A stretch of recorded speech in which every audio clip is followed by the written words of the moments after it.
When Spotify unveiled its 100 greatest pop songs of the streaming era, one title instantly reignited conversation across the music world.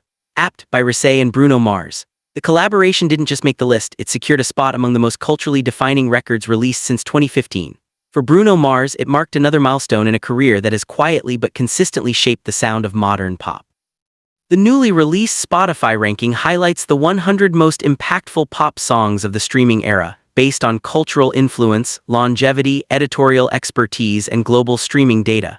Apt landed at number 64, a significant achievement considering the competition spans more than a decade of global hits. The recognition reinforces what many industry observers have argued for years. Bruno Mars remains one of the most reliable hitmakers of his generation, even in an era dominated by viral trends and algorithm-driven fame. To understand the weight of this moment, it helps to look at where Bruno Mars began. Born Peter Gene Hernandez in Honolulu, Hawaii, he was raised in a musical family that performed nightly shows filled with doo-wop, rock, and Motown classics. Before he was selling out arenas, he was impersonating Elvis Presley as a child performer. That early immersion in showmanship shaped his identity not just as a singer, but as a complete entertainer. His mainstream breakthrough came in the early 2010s with a run of singles that redefined radio pop.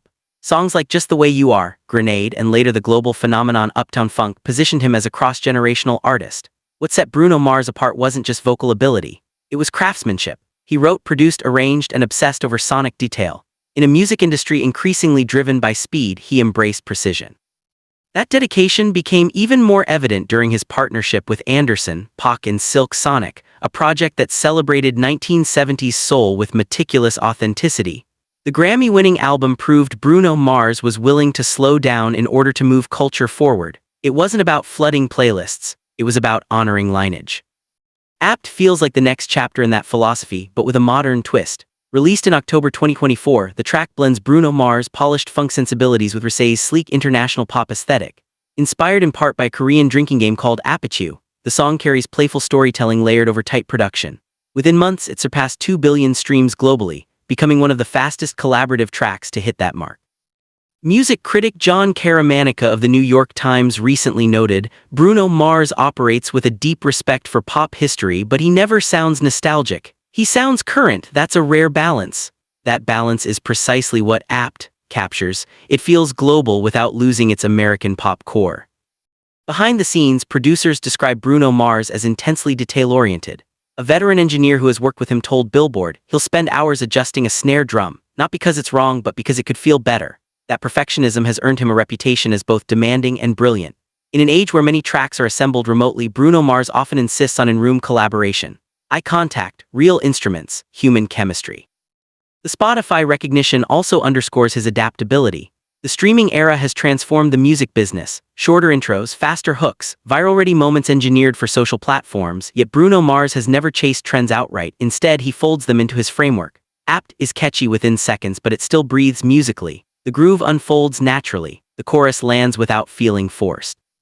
Industry analyst Tatiana Cirisano observed, Bruno Mars is one of the few artists from the pre-streaming boom who has not only survived but thrived. He understands audience psychology without compromising musicianship. That insight explains why his catalog continues to perform strongly across platforms. His songs aren't disposable. They replay well, they age well. The cultural impact extends beyond charts. Bruno Mars has become a reference point for stage performance in America. Younger artists study his live arrangements. His Las Vegas residencies have been praised for reviving the spectacle of traditional showmanship while maintaining contemporary appeal. In a fragmented music landscape, he represents cohesion, melody, rhythm, performance, and polish unified under one vision. There is also a deeper narrative at play. As an artist of Puerto Rican and Filipino descent who grew up in Hawaii, Bruno Mars has long navigated complex conversations about identity in American pop. Early in his career, some executives reportedly questioned whether audiences would understand his background. He answered with music that transcended categorization. Funk, R&B pop, soul. He blurred lines rather than defending them. The collaboration with ROSÉ further illustrates his global outlook. K-pop has become an undeniable force in American culture and Apt bridges markets without sounding manufactured. It feels organic. Two artists meeting in the middle, not calculating demographics. Spotify's list itself reflects the power of streaming metrics, but editors emphasize that numbers alone didn't determine rankings. Longevity, cultural resonance, and artistic influence played critical roles. That context matters. It suggests that Bruno Mars is not simply riding high streams, he is shaping pop's emotional vocabulary. In private conversations, collaborators often describe him as intensely private offstage. He rarely overshares personal details. He lets the music speak. That mystique has become part of his brand. In a world of constant social media exposure, scarcity can amplify presence. There have been rumors over the past year about new solo material in development. While no official album release date has been confirmed, insiders say studio sessions have been ongoing between Las Vegas residencies. If true, Apt could represent a transitional moment, a bridge between eras rather than a standalone hit. What makes this chapter compelling is timing. The streaming era has matured, algorithms are smarter, audiences are faster to move on, yet Bruno Mars continues to command attention without oversaturation. He doesn't flood feeds, he delivers events. When Spotify crowned Olivia Rodrigo's Driver's License as the top song of the streaming era, it highlighted generational shifts, but placing Apt among the top 100 affirmed something equally important: longevity still matters, craft still matters, and Bruno Mars still matters. As American pop continues to globalize, his role may evolve from hitmaker to statesman, an artist who connects eras rather than competes within them. Younger performers cite him as inspiration not just for vocal style but for discipline. He treats pop like jazz, one touring musician said recently, structured but alive. The broader industry impact is measurable. Record labels increasingly invest in live instrumentation again. Retro soul aesthetics have resurged in mainstream charts. While trends are cyclical, Bruno Mars' sustained commitment to musicianship helped normalize that resurgence. He made polish cool again. For YouTube audiences watching this story unfold, the headline may seem simple: another accolade for a superstar. But the deeper narrative is about adaptation, about an artist who entered the industry before TikTok, before playlist dominance, before global simultaneous releases, and still stands tall within them. Bruno Mars has now accumulated multiple Grammy Awards, billions of streams, sold-out tour, and cross-genre collaborations. Yet this Spotify recognition feels distinct. It situates him within history not just as a momentary chart presence, but as part of the streaming era's permanent architecture.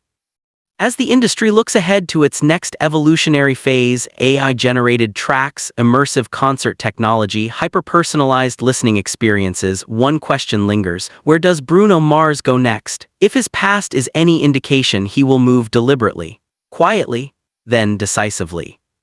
For now, Apt stands as proof that collaboration can still surprise, that pop can still groove, and that Bruno Mars continues to define excellence on his own terms. In a fast-moving culture hungry for the next viral sound, he remains a reminder that timelessness is not accidental. It is built note by note. And if the streaming era has taught us anything, it's this: numbers may measure popularity, but influence tells the real story. By that standard, Bruno Mars is not just part of the era, he helped shape it, and he may not be finished yet. When Spotify unveiled its 100 greatest pop songs of the streaming era, one name once again captured national attention: Bruno Mars. The global superstar earned a spot on the prestigious list with Apt, his high-profile collaboration with ROSÉ, reinforcing his status as one of the most consistent hitmakers of the modern pop era. For American audiences, this recognition is more than just another accolade. Bruno Mars has spent over a decade shaping the sound of contemporary radio, blending funk, R&B, soul, and pop into chart-dominating records that define entire moments in culture. From his early breakout hits to his Grammy-winning projects and Las Vegas residencies, Bruno Mars has proven he can evolve with the industry while preserving musicianship in a streaming-first world.